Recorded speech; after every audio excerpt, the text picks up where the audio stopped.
The sun of Zephora rose slowly over the floating crystal towers, painting the skies in shades of violet and gold. The air shimmered with the soft hum of energy from the city's power cores, and the citizens moved through streets that seemed suspended in the sky, their feet gliding on light rails. Today, however, the city was restless. Rumors had spread like wildfire. King Thaler, the ruler of Zephora, had issued a decree that stunned everyone. "My daughters must form bonds with a human," the announcement had declared, delivered through the royal crystal network that connected every home, garden, and tower. The words repeated in citizens' minds, a mix of shock and curiosity dancing in their expressions. Humans were known in the galactic community, but they were still outsiders, often underestimated, and many had never seen one up close. In the royal palace, perched high above the city, King Thalor sat on his throne of swirling light. His eyes were steady and commanding, yet behind them lay the flicker of hope. He had watched humans from afar for years, noting their courage, their ingenuity, and their capacity for adaptation. Unlike many alien species, humans could improvise in ways no artificial intelligence or advanced algorithm could predict. The king turned his gaze to his daughters. Princess Lyra, the eldest, stood tall and confident, her bright green eyes reflecting both curiosity and skepticism. Princess Celine, quiet and thoughtful, adjusted the folds of her flowing gown, her mind already calculating possibilities. And Princess Vanya, youngest of the three, crossed her arms defiantly, her expression a mixture of anger and disbelief. "This is absurd," Vanya said, her voice echoing in the crystal hall. "You cannot force us to bond with beings from another world." King Thalor raised a hand, his tone calm but firm. "I am not forcing you. I am offering you an opportunity. Humans possess qualities we admire: courage, creativity, and adaptability. These qualities, combined with our knowledge, can make Zephora stronger. You are free to accept or refuse, but I ask that you at least meet the human first." The day arrived when the human envoy would arrive. The citizens gathered along the floating pathways and bridges, watching the sky as a sleek silver ship descended, its hull reflecting the morning light. The crowd murmured in awe. No one had seen a human ship so close before. Captain Elias Ward stepped out of the vessel, tall and steady, his uniform simple but neat, adorned only with medals earned through merit. His eyes scanned the crowd, calm but alert. There was something different about him, an aura of confidence, a subtle strength that came from surviving countless challenges. He did not look like an intruder.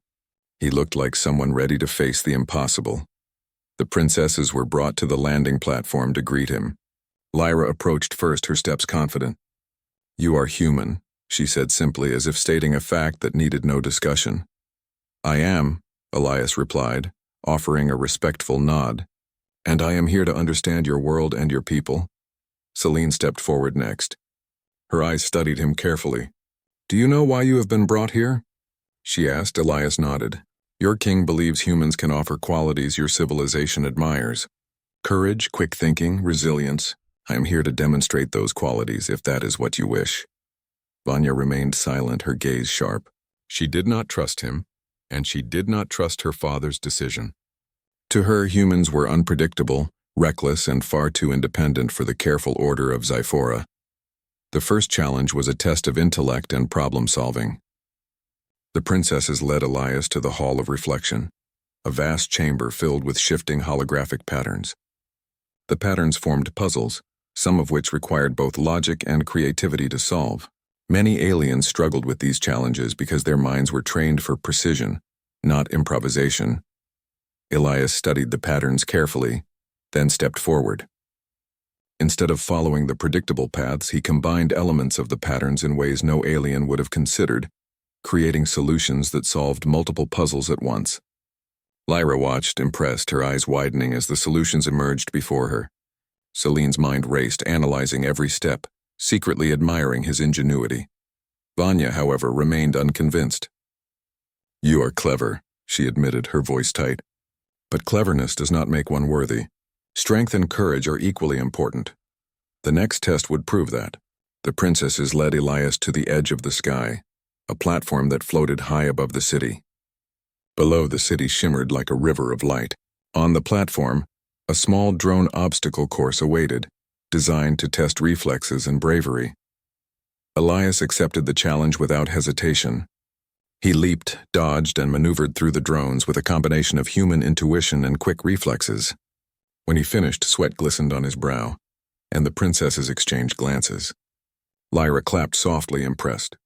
Celine's eyes shone with admiration. Even Vanya's lips twitched, a hint of reluctant acknowledgement. Just as the trials seemed to conclude, a sudden alarm blared through the city. A faction of noble aliens opposed to the king's decree had triggered a security breach in the palace gardens, hoping to embarrass the king and discredit the humans. The floating gardens were lush and serene, filled with hovering plants and cascading waterfalls of liquid light. But now chaos spread among the delicate structures. Without hesitation, Elias sprang into action.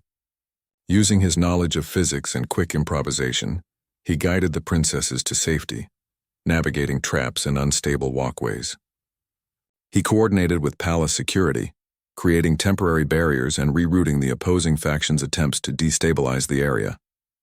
Vanya observed everything from a distance, her anger slowly transforming into something more complex. She could not deny that the humans' quick thinking and courage had saved lives, yet her pride and desire for independence kept her from expressing gratitude. Once the situation was under control, the princesses gathered around Elias. Lyra smiled brightly. "You were incredible. I did not expect humans to act so decisively." Celine nodded. "Your mind works differently from ours. It is refreshing."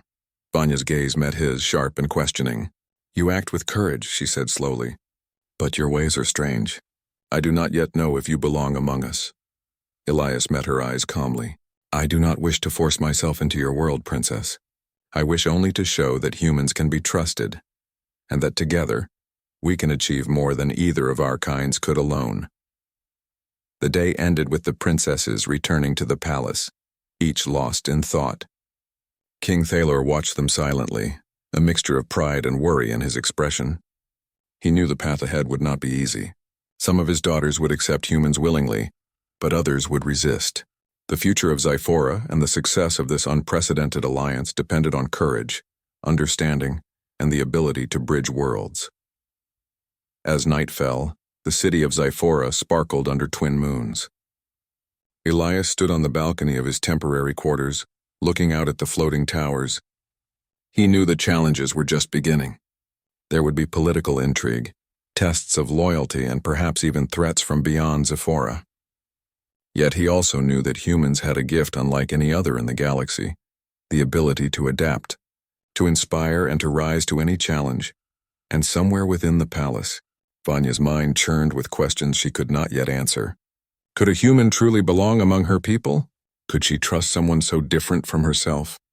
The answer would come in time, but for now the seeds of change had been planted. The human had arrived, the princesses had seen his courage, and the city of Xiphora was about to witness an alliance unlike any it had ever known. High above the city, the twin moons reflected in the crystal towers, casting long shadows. In those shadows, whispers of resistance, curiosity, and hope intertwined. Tomorrow, the real tests would begin, and Elias Ward, the human, would need every ounce of ingenuity and courage to navigate the world of Xiphora and the hearts of its princesses. And somewhere deep inside, he felt a spark of excitement. Humans were known for overcoming impossible. The morning sun of Xiphora bathed the crystal towers in soft light, and the city hummed with energy. Despite the beauty of the floating gardens and streets, tension lingered in the air. The previous day's trials had left the citizens impressed, with Captain Elias Ward, the human envoy, but whispers of doubt and rebellion still circulated. Some nobles and citizens questioned the king's decree, while others marveled at the courage and ingenuity of the human who had saved lives in the palace gardens.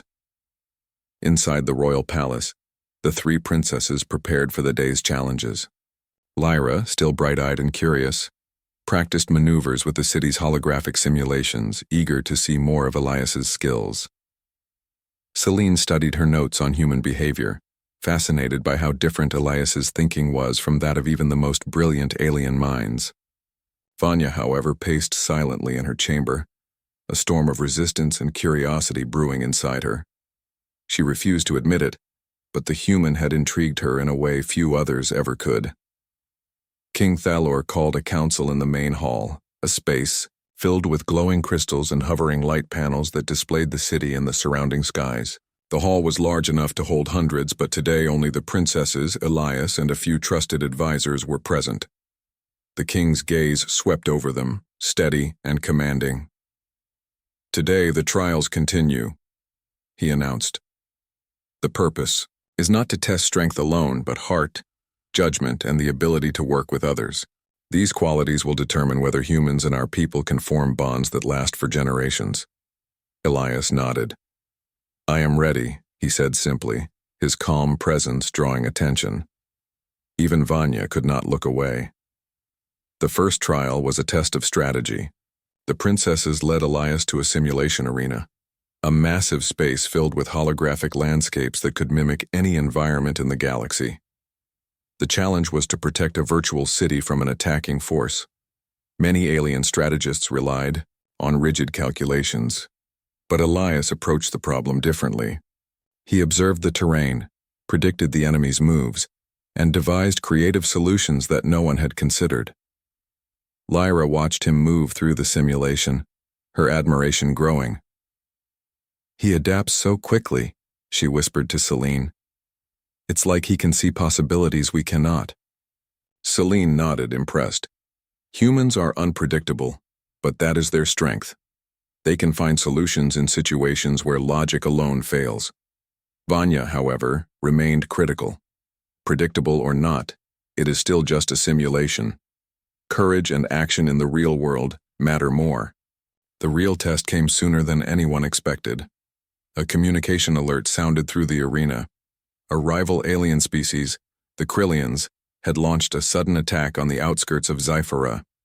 Their ships streaked through the skies, targeting energy hubs and civilian areas.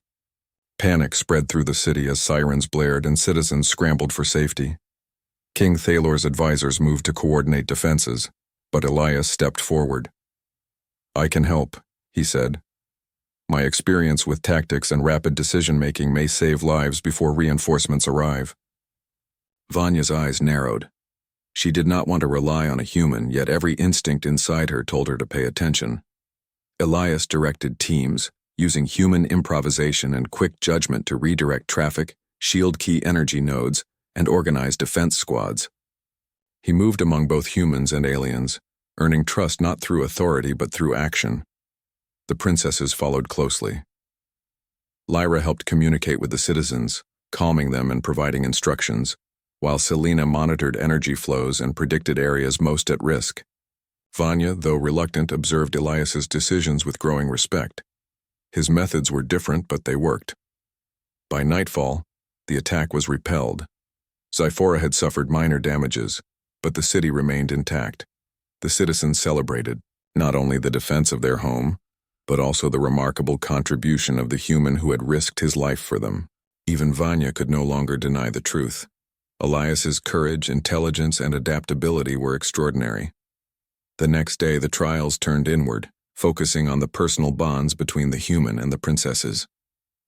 King Thalor arranged a series of challenges designed to reveal character, empathy, and understanding. The first was the Garden of Memories, a place where holographic representations of past experiences appeared, testing the ability to learn from history and make moral choices. Elias walked through the garden with Lyra, and together they navigated illusions that challenged their sense of fairness, responsibility, and trust.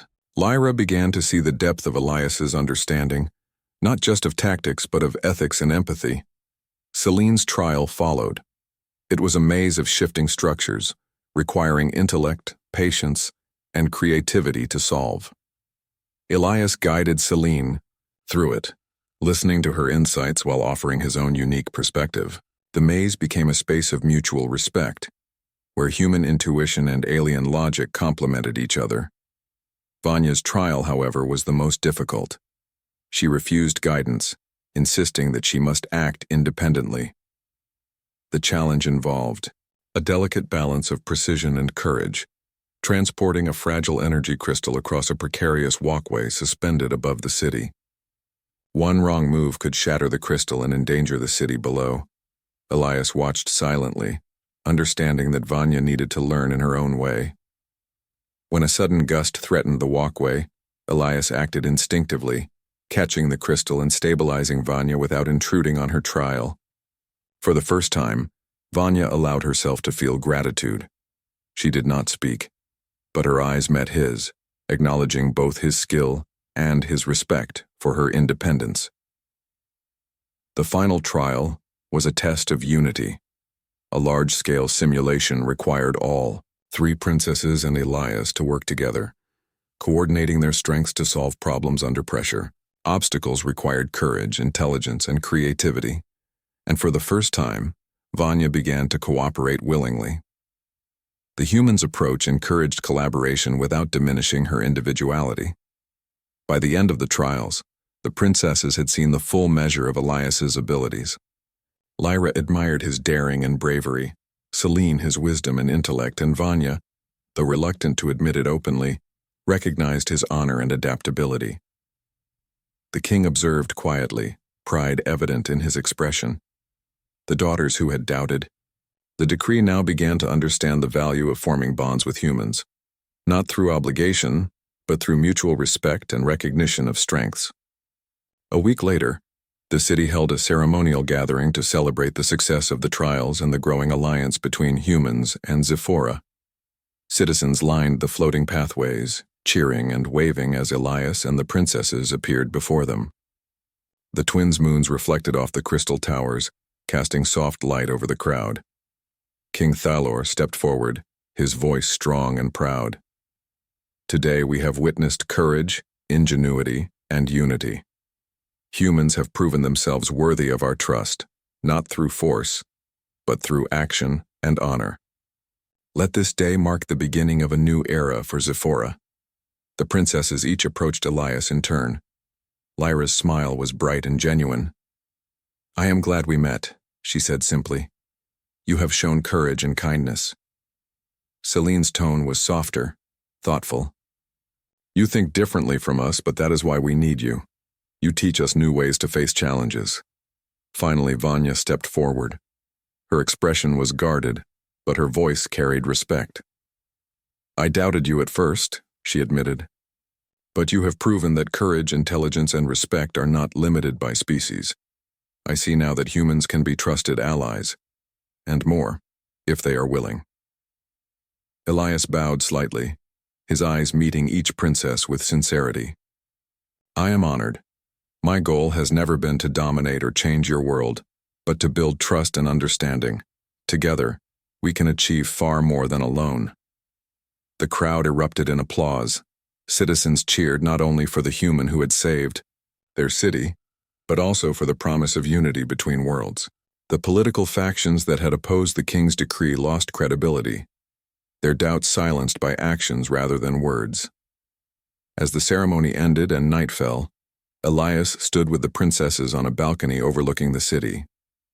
The twin moons cast their silver light across the floating towers, and the stars sparkled in the endless sky. For the first time, Vanya allowed herself a small smile. She had not fully accepted everything, but she could see a future where humans and Zephora could work together. King Thalor watched from his throne, a sense of relief and pride in his eyes.